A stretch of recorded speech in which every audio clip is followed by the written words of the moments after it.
ಪಟ್ಟಣದಲ್ಲಿನ ಅಂಬೇಡ್ಕರ್ ಭವನ ಕಾಮಗಾರಿ ಪೂರ್ಣಗೊಳಿಸಲು ಕ್ರಮ ಕೈಗೊಳ್ಳುವುದಾಗಿ ಸಂಸದ ಶ್ರೇಯಸ್ ಪಟೇಲ್ ಭರವಸೆ ನೀಡಿದರು. ಪಟ್ಟಣದ ತಾಲೂಕು ಕಚೇರಿಯಲ್ಲಿ ಅಂಬೇಡ್ಕರ್ ಭವನದ ಕಾಮಗಾರಿ ಅಪ್ಪಣಗೊಂಡಿರುವ ಕುರಿತು ಸಮುದಾಯದ ಮುಖಂಡರ ಮನವಿ ಆಲಿಸಿದ ಬಳಿಕ ಭವನಕ್ಕೆ ಭೇಟಿ ನೀಡಿ ಮಾತನಾಡಿದ ಅವರು, ನಾನು ಜಿಲ್ಲಾ ಪಂಚಾಯಿತಿ ಸದಸ್ಯನಾಗಿದ್ದ ಕಾಲದಿಂದಲೂ ಭವನದ ಕಾಮಗಾರಿ ಮುಗಿಯದೆ ಕುಂಟುತ್ತಿದೆ. ಭವನದ ಕಾಮಗಾರಿ ಪೂರ್ಣವಾಗದ ಬಗ್ಗೆ ಬಹಳ ಬೇಸರವಿದೆ. ಭವನದ ಕಾಮಗಾರಿಗಾಗಿ 3 ಕೋಟಿ ರೂಪಾಯಿ ಅನುದಾನ ಒದಗಿಸುವಂತೆ ಜಿಲ್ಲಾ ಪಂಚಾಯಿತಿ ಇಂಜಿನಿಯರ್ ಸರ್ಕಾರಕ್ಕೆ ಪ್ರಸ್ತಾವನೆ ಸಲ್ಲಿಸಿದ್ದಾರೆ. ಈ ಬಗ್ಗೆ ಸರ್ಕಾರದ ಗಮನಕ್ಕೆ ತಂದು ಭವನದ ಕಾಮಗಾರಿಗೆ ಅನುದಾನ ಕೊಡಿಸುವುದಾಗಿ ತಿಳಿಸಿದರು. ವಿಧಾನಸಭಾ ಕ್ಷೇತ್ರದ ತಾಲೂಕಿಗೆ ಬಂದಿದ್ವಿ. ಅಲ್ಲಿ ನಮ್ಮ ತಾಲೂಕು ಕಚೇರಿಗೆ ಭೇಟಿ ಕೊಟ್ಟಿದ್ವಿ.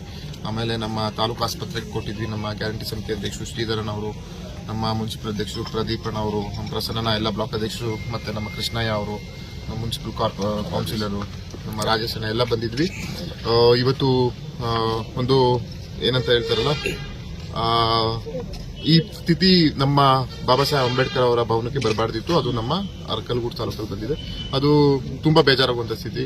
ಯಾಕಂತ ಹೇಳಿದ್ರೆ ಸಂವಿಧಾನ ಶಿಲ್ಪಿ ಡಾಕ್ಟರ್ ಬಿ ಆರ್ ಅಂಬೇಡ್ಕರ್ ಅವರು ಇಡೀ ರಾಜ್ಯಕ್ಕಲ್ಲ, ಇಡೀ ದೇಶಕ್ಕಲ್ಲ, ಇಡೀ ಪ್ರಪಂಚಕ್ಕೆ ಅವರ ಒಂದು ವಿಚಾರವನ್ನ ಸಾರಿರುವಂತವರು. ಅವ್ರ ಬಗ್ಗೆ ಎಷ್ಟು ಹೊಗಳಿದ್ರು, ಗುಣಗಾನ ಮಾಡಿದ್ರು ಸಾಲದು ಅಂತ ಒಂದು ಅಂಬೇಡ್ಕರ್ ಭವನವನ್ನು ಇವತ್ತು ಈ ಸ್ಥಿತಿಗೆ ಬಂದು ನಿಂತಿದೆ. ಅನುದಾನದ ಕೊರತೆ ಆಗಿದೆ. 3 ಕೋಟಿ ಅನುದಾನವನ್ನ ನಮ್ಮ ಸೋಷಿಯಲ್ ವೆಲ್ಫೇರ್ ಅವರು ಕೇಳಿದ್ದಾರೆ. ಇದನ್ನ ನಮ್ಮ ಜಿಲ್ಲಾ ಮಂತ್ರಿಗಳು ಮಾದೇವಪ್ಪ ಸಾಹೇಬ್ರ ಗಮನಕ್ಕೆ ಮುಂಚೆನೂ ತಂದಿದ್ದೆ.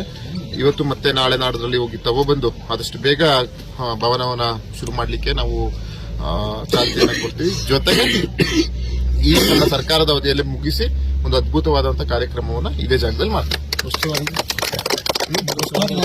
ಇದು ಮತ್ತೆ ಇಲಾಖೆಗೂ ಸ್ವಲ್ಪ ಸಮಸ್ಯೆಗಳಿದೆ. ಅದು ನಮ್ಮ ಅಧಿಕಾರಿಗಳು, ನಮ್ಮ ಜಿಲ್ಲಾ ಅಧಿಕಾರಿ ಮತ್ತೆ ನಮ್ಮ ಜಿಲ್ಲಾಧಿಕಾರಿಗಳಾಗಿರ್ಬೋದು, ನಮ್ಮ ಸಮಾಜ ಕಲ್ಯಾಣ ಇಲಾಖೆಯ ಉಪನಿರ್ದೇಶಕರಾಗಿರ್ಬೋದು, ಇವರೆಲ್ಲ ಕೂರಿಸಿ ಏನ್ ಮಾಡಬಹುದು ಅನ್ನೋದನ್ನ ಪರಿಶೀಲಿಸಿ ಅದು ಒಂದು ಕ್ರಮ ತಗೊಳ್ಳೋ ಕೆಲಸ ಮಾಡ್ತೀವಿ.